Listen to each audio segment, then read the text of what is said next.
Last time we started section 4.3, and we did the first part, which was the greatest common divisor part, right? And we left off right before we were supposed to start least common multiple, so that's where we're going to start in today, is least common multiple.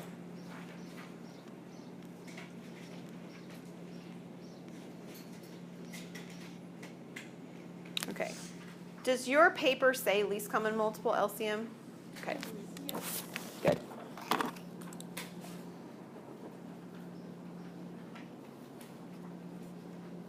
All right, this is the least non-zero whole number that is a multiple of all whole numbers in your set. Least non-zero whole number.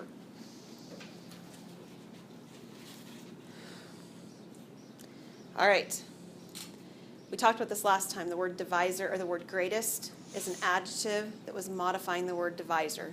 So divisors are smaller than what we start with, right? And then we want the biggest of the small things.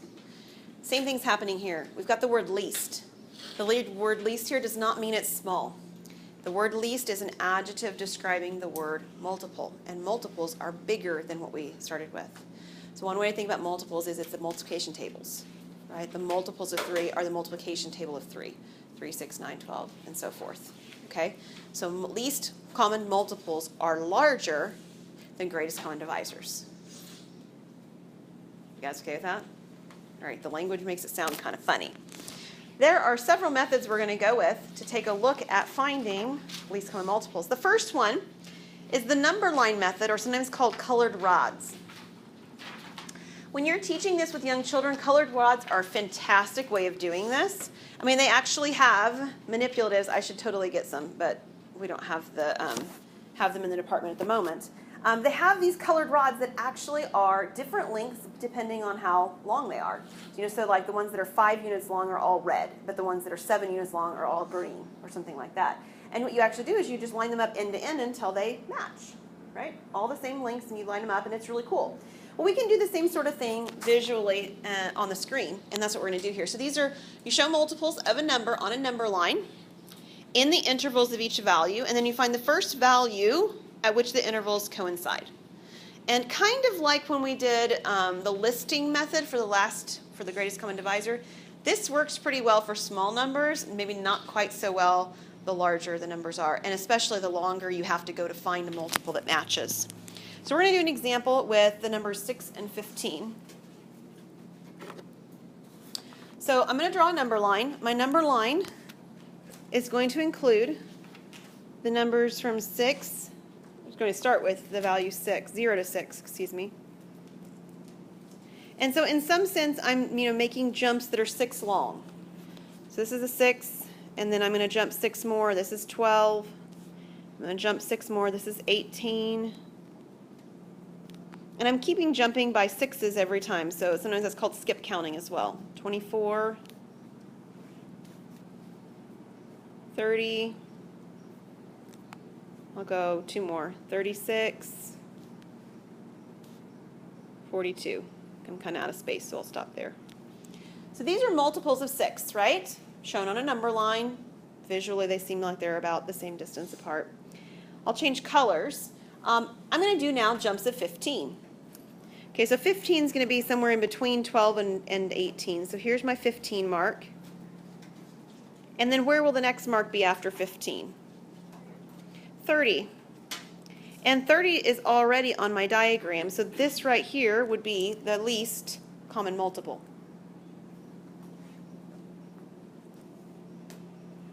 Now with colored rods, this is how it looks. So we'll use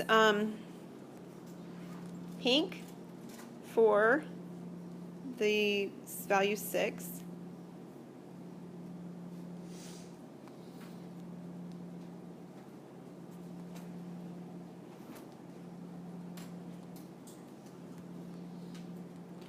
And what you physically would do with these colored rods is you would line them up end to end.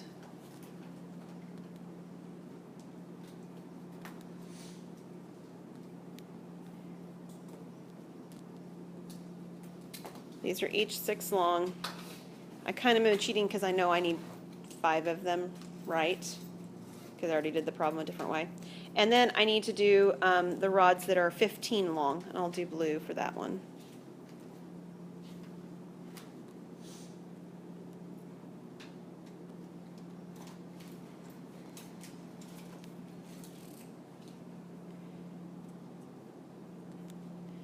Okay, so there's two 15 ones that are long, and if you had the real manipulatives and you were really, they would actually end up at the exact same length.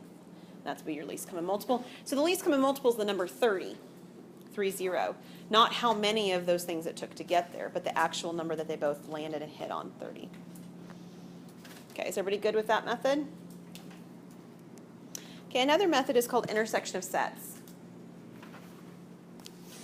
Okay, with intersection of sets, what you're looking for is to list all the multiples of each value, kind of like when we did the listing method on the divisor one. And I don't say all the multiples, but many multiples. List many multiples of each value. And look for the first one that they have in common.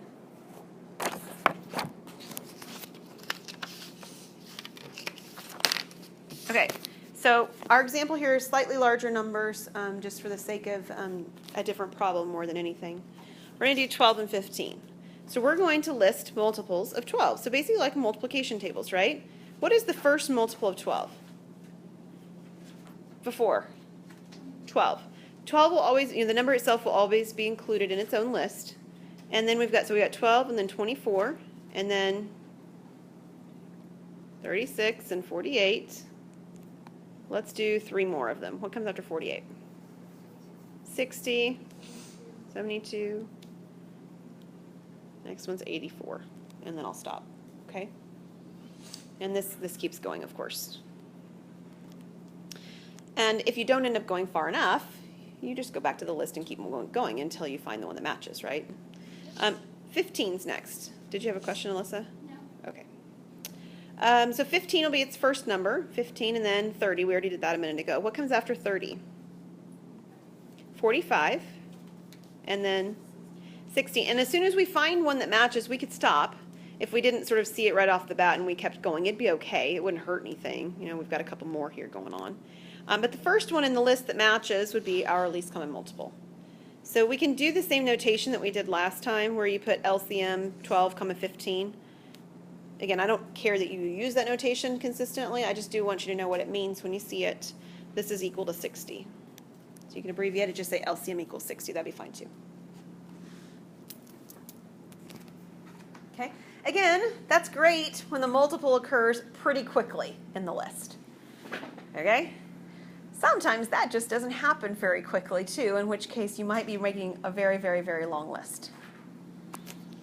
So, another method then, prime factorization method.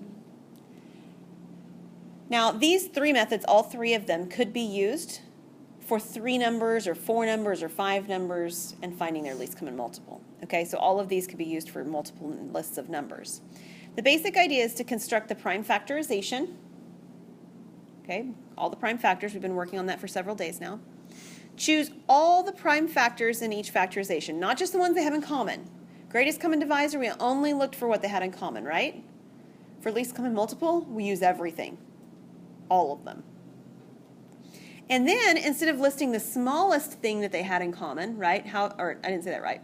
Instead of listing the smallest exponent that each of them had, which was the most they had in common, we're going to list the largest exponent that any one of them has. So if one of them has 2 squared and the other one has 2 to the 5th, we're going to list 2 to the 5th. Biggest thing there is what we're going to list. Okay? And then we're going to multiply the product out. Okay, so the example that we're going to do actually does have 3 numbers. There's nothing special about 3 numbers versus 2 numbers. So I threw one in that has 3 numbers so you could see it happen. And what we're going to do is we're going to create that prime factorization. So we'll just go in order of how they're given. We'll start with 90. And I'm going to do that upside down division step. So I'm going to start with 2. 90 divided by 2 is 45, which doesn't divide by 2, but it does divide by 3 to give me 15, which will divide by 3 one more time to give me 5. So this one is 2 times 3 squared times 5. Is that one good? Okay. Next one, 50. divides by 2 to give me 25. And then it divides by 5 twice. So this one is 2 times 5 squared. We have one more on this one. We've got the number 20, which divides by 2 to give me 10, divides by 2 to give me 5. So I have 2 squared times 5. Now, if we were finding greatest common divisor right now, like this information that we've created right here can answer both questions for us. So if I gave you a question that said find the GCD and find the LCM and you did this method, that's kind of nice because it's already all there. From here you can answer both questions. If you were doing the greatest common divisor, you would say, okay, what prime numbers do they have in common? 2 and 5. They have both of them, right? And then you would say, okay, what is the most 2's that they have in common? And the answer would be 1. Because the first one only has 1, 2, the second one only has 1, 2. And then you'd say, okay, what's the most 5's they have in common? And the answer would be 1, right? Okay, LCM doesn't ask the questions in that way. The first thing it asks us is to list all the prime factors, period. Now, in this case, that's the same thing because they all have 2's and 5's in them. But let's say one of them also had a 3. Well, we'd list it too. Okay, they don't have to be present in all parts of the problem, just somewhere in some factorization of one of the numbers. The next thing we do for LCM, instead of using the things they have in common, we simply use the largest thing that any one of them has. So what is the most 2's in any number factorization that's on the screen? 2. There are 2 2's right here. So this will be 2 squared. What are the most 5's that any of them have? Oh, we had a 3 I left out. I'm sorry. We'll get that in a second here. How many 5's is the most 5's that we had? 2. Right here. I'm sorry, I just looked right over that, didn't I? So this is why you're supposed to have your notes sitting here and look at them from time to time. I told you that a minute ago, right? We also have a 3 that's in one of them, the first one. And not only that, but that 3 has an exponent of 2. So this is also supposed to be in the present in my answer. I'm sorry. So all the prime factors that any of them have, 2, 5's, and 3's, and the highest exponent present in any of the factorizations. And the last thing we're going to do then is we're going to multiply that out. So 2 squared is, of course, 4. 5 squared is 25, and 3 squared is 9. What's 4 times 25? 100, and then 100 times 9 would be 900. And if it didn't work out so neatly, you've got a calculator, right? So the LCM is 900. So again, you can check at least right now to make sure that that really is a multiple, which would be a good idea. Maybe this doesn't answer your question of is it the least one, but we could at least answer the question of is it one. So you can take each of my 90, my 50, and my 20, and you can make sure that 900 divides by them. Is 900 divisible by 90? Divisible by 50? Divisible by 20. Yeah, so we're in good shape on those. All right, another method, division by primes method. In this method, we've seen this method again used once before for greatest common divisor. We write the numbers in a row. We divide each of the numbers by a common factor. And then we divide again. As long as at least 2 of the numbers have something in common, we keep repeating that process until we end up with everything in the bottom that doesn't have anything in common. And then instead of just multiplying the stuff on the left-hand side that we used as factors to divide by, we multiply all those numbers and the numbers on the bottom as well together to get the LCM.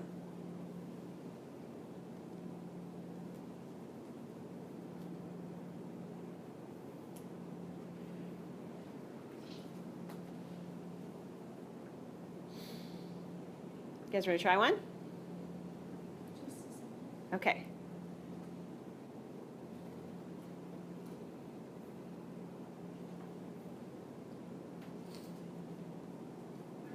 All right. Slightly different numbers in the last screen.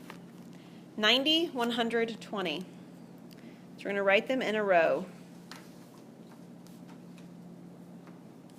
And this is where Hannah asked us last time, does it have to really be primes? And I said, well, because the name of the process, yeah, but not really. So we're going to go with the 2 because that's the process. Okay, 2. They all divide by 2. What's 90 divided by 2? 45. 100 divided by 2. And 20 divided by 2. Nice. And then what do they divide by? They all divide by 5. What's 45 divided by 5? 9. 50 divided by 5? And 5 divided by, 10 divided by 5? 2. Okay, now if I were doing greatest common divisor, I would have to stop because 9, 2, and 10 do not all have something in common. Agreed? The answer then would be 5 times 2 would be 10. The greatest common divisor of these numbers is 10. If I'm finding least common multiple, I don't stop here. So I'm going to change colors just to make mention of the fact that I am doing something different than I've done before. I'm going to now look at 9, 2, and 10. I'm going to ask, do any of 2 of them have something in common? A 10 and the 2 still have a 2 in common. Now, we ignore the 9. We just rewrite it. We don't do anything with the 9. But we divide the 10 and the 2 by 2. So 10 divided by 2 is 5, and then 2 divided by 2 is 1. And now the last row on here, 9, 5, 1, those don't have anything in common. Agreed? If they did, we'd do it again. We'd keep going until we have something at the bottom that doesn't have anything in common. And then the answer is the multiplication of all of these values. That's my LCM. So my LCM will be 2 times 5 times 2 times 9 times 5 times 1.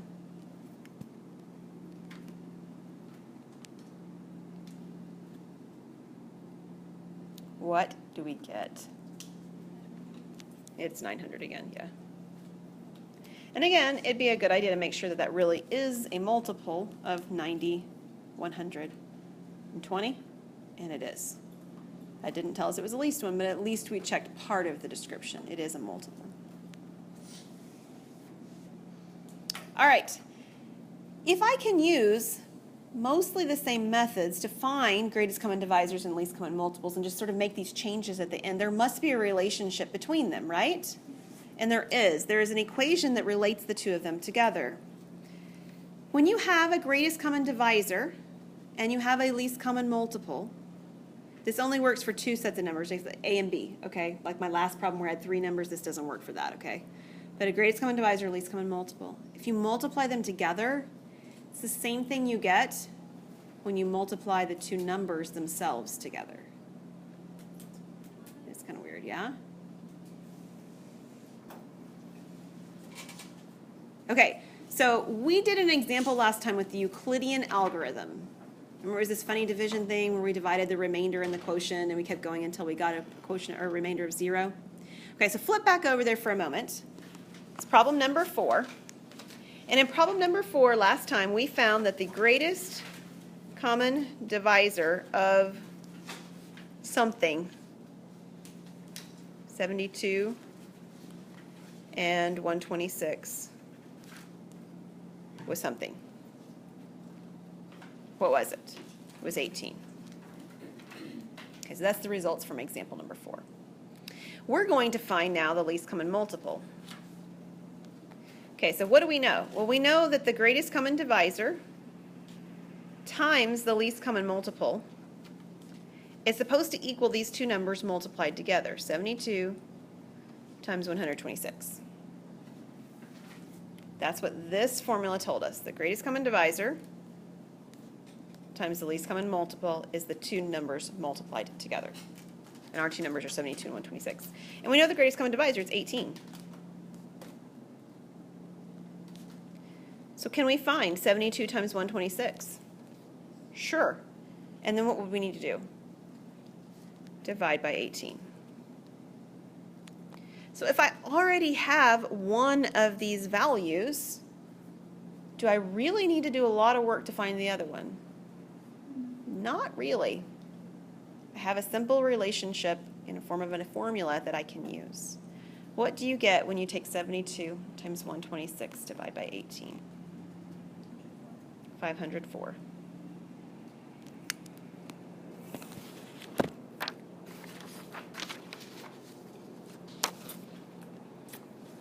All right.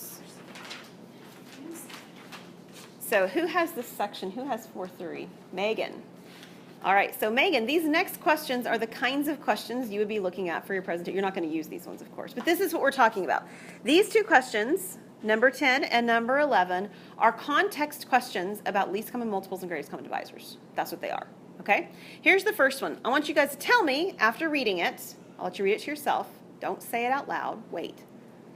Your question to yourself needs to be, is this a greatest common divisor or a least common multiple question? Okay, so read it out to yourself, think about it, and then we'll do it together.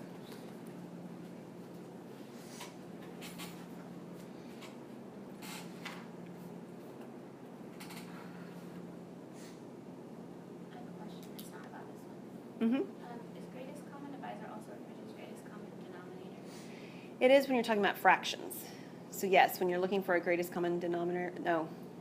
You look for, no, we don't refer to it that way. We call least common multiples. Least common multiple is a least common divisor, denominator. Least common denominator is what you use when you add fractions together. But we don't do a greatest common denominator. We always want the least one. That makes sense. Yeah. Is it also called greatest common factor? Greatest common factor and greatest common divisor are the same thing. Yeah, factor and divisor, but not denominator. Like it sounds like I've done this stuff before. It Sure. just sounded like it had a different name when I couldn't think of it. Yeah. Least common divisor and least common denominator and least common multiple would be the same thing. It's probably combining them. You probably were, yeah. Okay, did you guys read the bike question?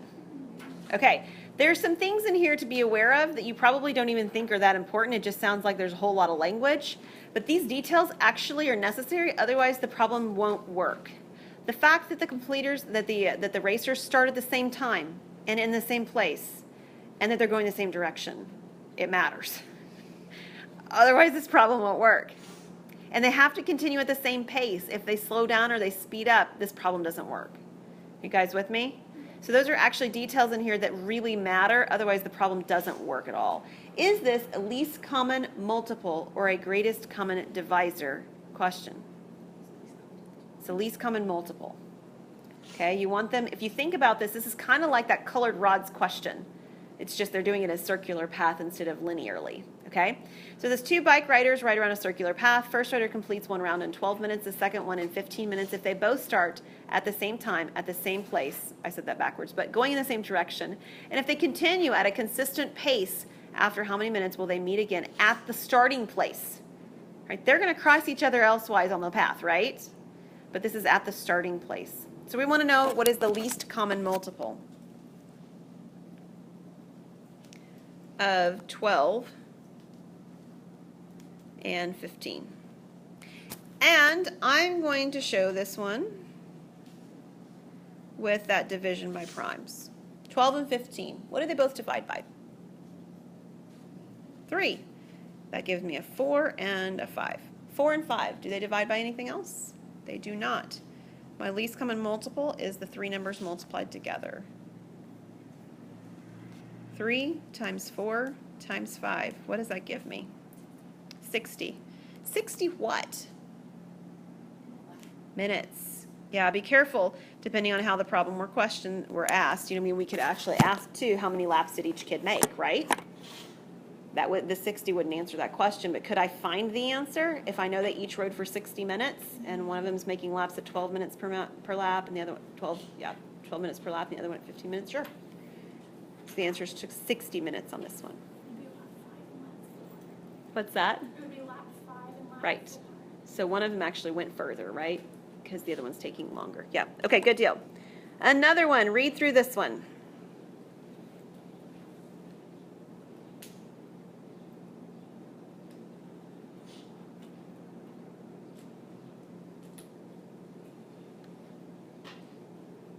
I alluded to this question last time, didn't I? I think I used cookies as my example. Okay, so GCD or LCM? GCD. I want to divide my cupcakes up among plates, right? I want to put them on different plates. A couple things that are important here that make this a GCD. The plates have to have only one type of cupcake. If I just mix all my cupcakes together, then I just have 44 cupcakes and I can do whatever I want with them, right? Doesn't matter. I can divide 44 up and put whatever. Yeah. So I need to make sure that I have that detail in place. And yeah, I think that's and they need to be distinguishable too, right? The fact that they're chocolate versus vanilla, I need to make sure that I have two distinguishable kinds of, in this case, cupcakes. All right. So I need to find the GCD of 20 and 24.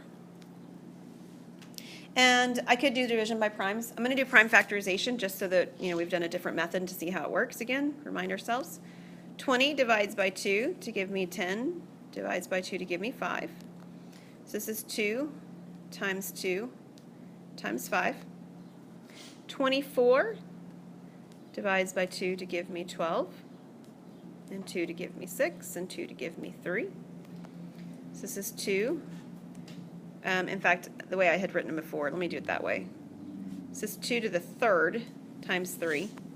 And over here, I'll change this. We'll write this as 2 squared times 5. Kind of consolidate a little bit. To find a GCD, I need to list prime factors they have in common. What do they have in common? 2. And what is the most that both of them have total? It's to the second. They each have 2 of them in there, right? 2 squared. So 2 squared would give me 4. So what is the answer then? For what? 4 cupcakes per plate. Now, just in closing, because we don't have time for group work, we'll talk about that in just a second, but let me just talk about what I could do to change this question to turn it into an LCM question. There's nothing special about cupcakes that says cupcakes has to be GCDs. Bike riders have to be LCMs, okay? That's not what's going on here. What could I do to change this question to make it an LCM question? Well, I could do something like this. Dr. Hans is making cupcakes. Each cupcake mix for the chocolate ones makes 20, right? And each cupcake mix for the vanilla makes 24. How many cupcakes will she have to make? How many boxes, right? How many sets of these cupcakes in order to make the same number of chocolate and the same number of vanilla? Right, because if I make 2 boxes of chocolate, I'm going to have 40 cupcakes. If I make 2 boxes of vanilla, I'm going to have 48. Are you with me? It would be a lot of cupcakes. I made a lot of cupcakes last weekend. You guys told me. I told you that, right? Okay, and if I did 3, I'd have 60 and I'd have 72. At some point, I'm going to have to make an extra batch of chocolate that I don't make of vanilla. I mean, that's eventually what's going to have to happen here, right? How many am I going to have to make? Let's just, for the fun of it, figure this out, because I got all the work on the board anyway, because I did the problem the way that I did it. What would I have to do to find the LCM on how many of these cupcakes would have to be made? Okay, so I'd have 2 cubed, because that's my highest power of 2, and I'd have a 3, and I'd have a 5. So 2 cubed is 8. 8 times 3 is 24. What is 24 times 5?